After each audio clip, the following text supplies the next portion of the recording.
एक बार एक व्यक्ति अपने काम से लौटकर घर आया और साथ में पनीर लाया और अपनी पत्नी को कहा कि आज मेरे लिए बढ़िया पनीर की सब्जी बनाना, क्योंकि आज मैंने बहुत काम किया है और मुझे बहुत ज्यादा भूख लगी है और मुझे कुछ बहुत अच्छा खाना है। उसकी पत्नी कमरे से बाहर आई और पनीर लिया और कहा कि बिल्कुल आप हाथ पैर धोकर तैयार हो जाइए, मैं आपके लिए बहुत ही स्वादिष्ट सा खाना बनाती हूँ। वो व्यक्ति फ्रेश हो गया और टीवी देखने लगा और इंतजार करने लगा सब्जी के बनने का, ताकि वो उसे खा सके। किचन से बहुत अच्छी खुशबू आ रही थी। वो व्यक्ति बस सोच रहा था कि जल्दी से खाना बन जाए ताकि मैं अपनी भूख को मिटा सकूं। लगभग 1 घंटे के बाद खाना बनकर तैयार हो गया। स्वादिष्ट सा भोजन अब खाना लगने ही वाला था कि उस व्यक्ति ने अपनी पत्नी से पूछा कि खाने में नींबू है कि नहीं, क्योंकि मुझे पनीर की सब्जी में नींबू डालकर खाना है। लेकिन पत्नी ने कहा कि नींबू तो खत्म हो गए, आपसे कहा था लेकिन आप भूल गए। व्यक्ति ने अपनी पत्नी से कहा कि रुको रुको, अभी खाना मत लगाओ, क्योंकि नींबू के बिना खाने में बिल्कुल मजा नहीं आएगा। तो मैं अभी गया और अभी नींबू लेकर आया। वो व्यक्ति वापस से कपड़े पहनकर तैयार हुआ और नींबू की पास वाली दुकान पर गया। जब वहाँ पर देखा तो नींबू नहीं थे। उसका दिमाग क्रोध से भर गया। उसने सोचा कि यार, उसके पास नींबू नहीं है, चलो थोड़ी आगे वाली दुकान पर जाता हूँ, शायद वहाँ नींबू मिल जाएगा। वो थोड़ा और आगे गया, लेकिन वहाँ पर भी नींबू नहीं मिले। अब उसने सोचा दूर की सब्जी मंडी चला जाता हूँ, वहाँ से नींबू लेकर आऊंगा, क्योंकि नींबू के बिना सब्जी में मजा नहीं आएगा। करीबन आधे घंटे के बाद वो करीब के सब्जी मंडी में पहुंचा। वहां पर उसे नींबू मिल गया और वो बहुत खुश हुआ कि चलो नींबू मिल गया और अब मैं घर में जाऊंगा और सब्जी में नींबू डालकर अच्छे से सब्जी खाऊंगा। अब वह खुशी खुशी नींबू लेकर घर आया और अपनी पत्नी से कहा कि जल्दी से सब्जी गरम कर दो, रोटी गरम कर दो और नींबू काट, ताकि मैं अच्छे से खाना खा सकूं।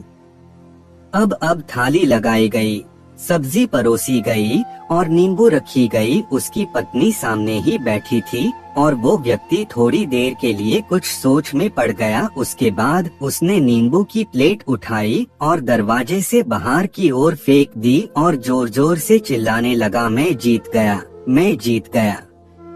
पत्नी ये देखकर घबरा गई कि कहीं ये पागल तो नहीं हो गए, इन्होंने सारे के सारे नींबू दरवाजे से बाहर की ओर क्यों फेंक दिया। उस पत्नी ने उस व्यक्ति पर चिल्लाया और कहा कि आप पागल हो गए हैं, अभी तो इतनी देर तक नींबू के बारे में पूछ रहे थे और अभी जब नींबू घर पर ले आए और खाने बैठ गए तो आपने इन नींबुओं को दरवाजे से बाहर फेंक दिया और अब चिल्ला रहे हो कि मैं जीत गया, मैं जीत गया। पत्नी पूछी, आप किस चीज में जीत गए, हुआ क्या? अब व्यक्ति खुशी खुशी बैठ गया और अपनी पत्नी से कहा, आप भी बैठो, इत्मीनान रखो, बताता हूँ कि क्या हुआ। आज सुबह से ही मेरी जीत मुझे अपने बस में करने की कोशिश कर रही थी। जब मैंने बहुत काम कर लिया तब मुझे बहुत तेज भूख लगी। जब मैं घर पर आया तो तुमने बहुत ही स्वादिष्ट सब्जी बनाई, उसकी खुशबू मेरी नाक में गई। फिर मेरी जीभ ने कहा कि इसे अब नींबू चाहिए।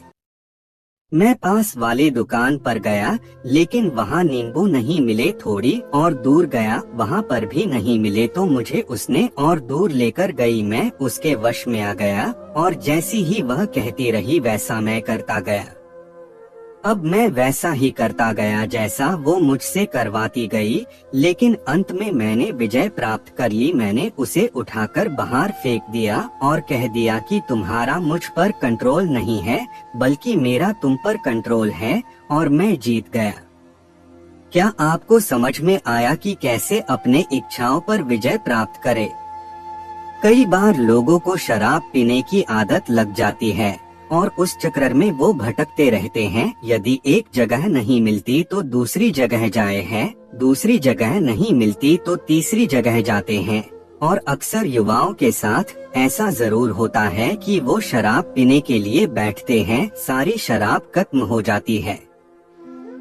उसके बाद एक ना एक व्यक्ति जरूर कहता है कि यार और चाहिए के चक्कर में शराब ढूंढने के लिए निकलते हैं। देर रात हो जाती है, वो भटकते रहते हैं, एक जगह नहीं मिलती तो दूसरी जगह जाते हैं, दूसरी जगह नहीं मिलती तो तीसरी जगह जाते हैं और अपने समय, पैसे और अपने आप को बर्बाद करते रहते हैं।